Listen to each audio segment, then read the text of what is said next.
Bonjour, vous avez besoin d'une main courante, d'une rampe pour sécuriser votre escalier? Chez Cordo, nous sommes experts des mains courantes, des escaliers et des garde-corps et je vous propose aujourd'hui qu'on découvre les secrets de ces produits avec Robin, notre responsable recherche et développement. Bonjour Cécile. Bonjour.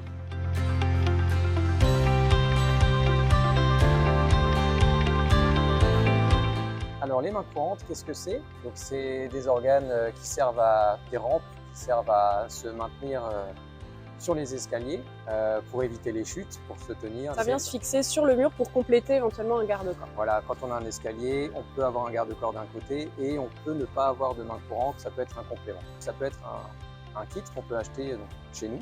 Et il y a quelques règles quand même qui existent. D'accord.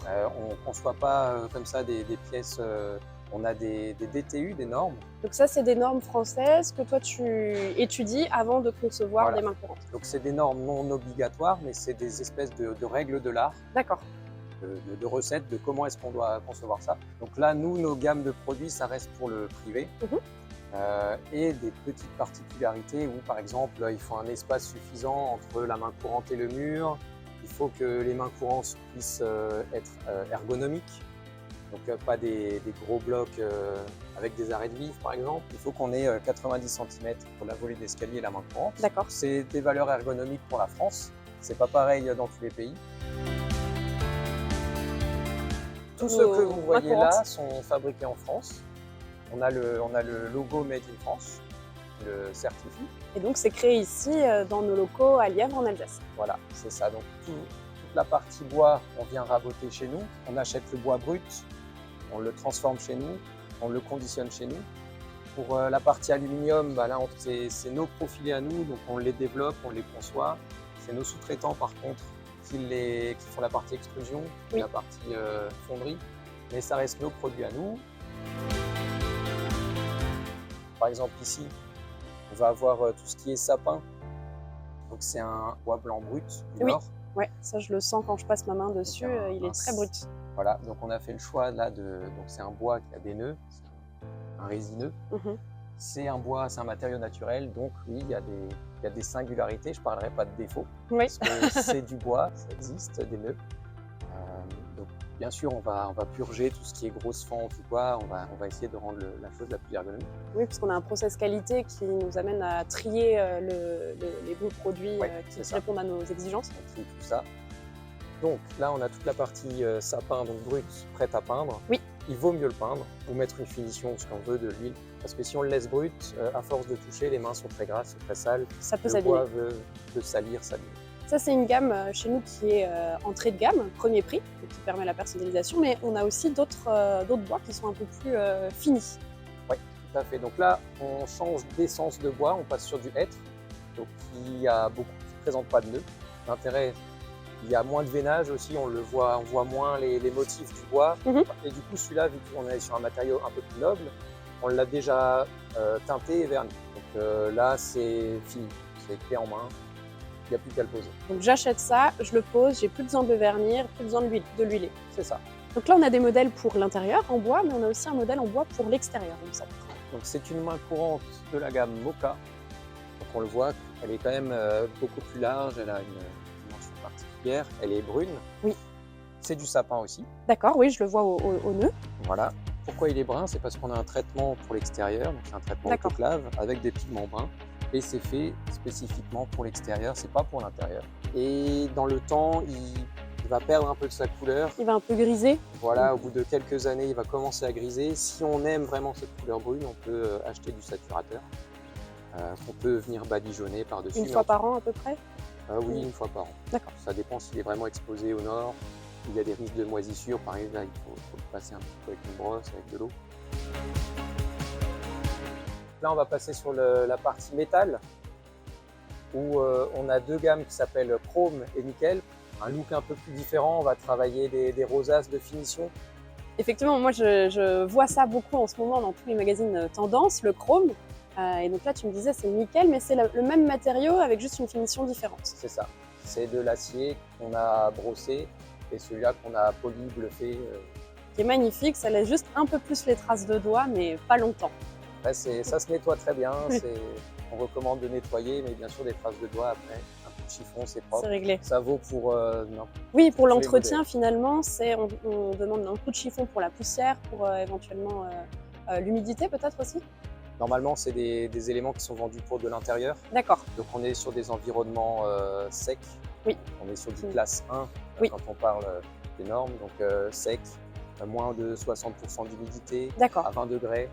Donc toute la gamme bois ici viendra simplement se mettre à l'intérieur. Mais pour ce qui est ici de ces métaux, c'est aussi que l'intérieur?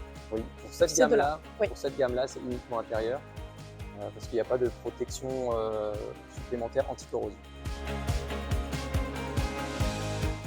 Donc là, on est toujours sur du métal, mais par contre, on rentre vraiment dans l'univers intérieur ou extérieur. D'accord. Donc on est sur de l'aluminium. Mhm. Je parlerai peut-être d'abord de celle-là, qui s'appelle Opalu chez nous. Oui, avec une forme ronde. Forme ronde, donc ce qu'il y a de plus ergonomique, qu'on a plus l'habitude de voir, qui peut s'allier peut-être avec un garde-corps, par exemple dans un escalier qui est déjà Oui, rond. puisque nous, sur notre site internet, on a les garde-corps Opalu qui sont absolument assortis au niveau des coloris. On a toujours l'histoire des petites coupelles qui viennent cacher les Ouais. fixations. C'est très esthétique.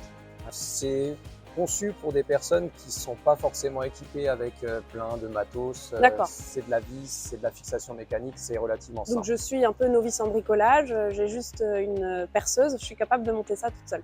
En gros, oui. D'accord. Un petit peu de Mais les de notices crayon. sont bien faites pour Voilà. m'expliquer. Et, on reste sur des matériaux solides. Et là, on a des coloris qu'on a choisis donc avec vous, le Oui. commerce. Donc on le voit peut-être pas de loin, mais en tout cas, c'est un noir texturé Tout à fait, oui. qui ne laisse pas les traces de doigts. Alors que là, on est sur un côté un peu plus gris métallique, Oui. qui rappelle plus le métal standard. Toujours dans la partie métal, là on va parler plus notre haut de gamme, où on a une forme un peu plus ergonomique, ovale, qui paraît plus affinée peut-être sur la tranche, Oui, mais tout à qui est fait. quand même assez large sur le dessus pour bien avoir Avoir une une bonne prise de tenue.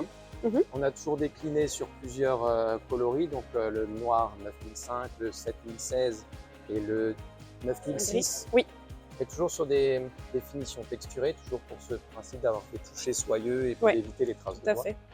Et on a un système donc breveté qui nous permet, donc là on ne voit pas en fait la fixation pour cette gamme-là, qui est dans la continuité d'une gamme de garde-corps aussi. Oui. C'est une fixation où en fait tous les organes sont là-dedans. Donc l'avantage, si je comprends, il est esthétique parce que la fixation est invisible. Il est aussi pratique pour s'adapter à la pente de mon escalier que j'ai chez moi, mais aussi c'est repositionnable à l'infini par rapport à l'autre où j'ai besoin de percer ma main courante. Et en ce qui concerne la fixation au mur, je vois donc sous les différents capots, donc c'est à chaque fois 3 ancrages qui viennent se fixer. Donc on a fait le choix, nous, de faire une base de ce diamètre-là avec 3 fixations. Oui. 3 fixations en mécanique ou en règle générale de conception. C'est un positionnement isostatique. Ça veut dire qu'on bloque toutes les possibilités de rotation. Donc si votre mur il n'est pas tout à fait droit, Oui. ou il y a du crépi, Oui. j'en sais rien, avec 2 fixations, ça suffirait pas, ça risquerait de bouger dans tous les sens. 4 fixations, ça rapproche trop, ça fait trop de fixations au même endroit. Oui, Non, et avec 3, on est parti. On recommande des fixations en diamètre 5. d'accord. Si vous avez du placo, on peut recommander de la cheville mollie. Et après, pour le béton, on peut utiliser de la cheville traditionnelle. On peut acheter aussi des accessoires séparément, D'accord. des accessoires de fixation. Donc nous, on en recommande un tous les mètres. Ça, c'est pour tenir 60 kg parce que c'est dans le DTU, c'est pas forcément, tout le monde ne le sait pas forcément. Et en tout cas, on peut très bien en mettre un support tous les 50 cm si une personne âgée risque d'aller D'accord, dessus. de s'appuyer un peu plus Voilà. fortement. Alors de mettre, c'est aussi un choix de notre part parce que tout le monde n'a pas des voitures de 5 mètres de long, C'est certain. tout simplement. Et avec du 2 mètres, si vous avez un escalier qui fait souvent 3 mètres, 3 mètres 80 de longueur, ben, avec 2 kits, vous avez une rampe complète pour un escalier droit. Et je peux venir ensuite acheter mon support de fixation au mur en plus. C'est ça, nous on a tout le kit de base avec la petite chaussette qui reprend tous les éléments et D'accord, on peut rajouter. compléter avec les accessoires de finition, la petite patère, le petit support de main Tout courant à fait. supplémentaire. Et si j'ai besoin de moins de 2 mètres, donc c'est recoupable, tu me disais, comment ça se passe? Sur Ouais. du bois ici, le modèle Moka, Et sur l'aluminium, comment est-ce que ça se passe? Donc c'est là où il faut être un minimum équipé. Ça reste du bricolage, mais qui dit bricolage ne veut pas dire juste ça Oui, tient. posé, ouais. Voilà. Si on a besoin que de 1 mètre, on prend une scie, alors pour de l'alu, une scie à métaux, une scie radiale si on est équipé, une scie sauteuse même, ça dépend de comment est équipé chacun. On met un petit scotch pour éviter Oui. que ça fasse des éclats, on met un petit coup de lime pour essuyer, D'accord. pour éviter les bavures, Oui. on se blesse quand même. Et pour le bois, une égoïne, une scie à bois, une scie radiale aussi. Merci Robin d'avoir fait ce petit tour avec nous Merci à des toi. mains courantes et puis à bientôt pour À voir bientôt. d'autres produits.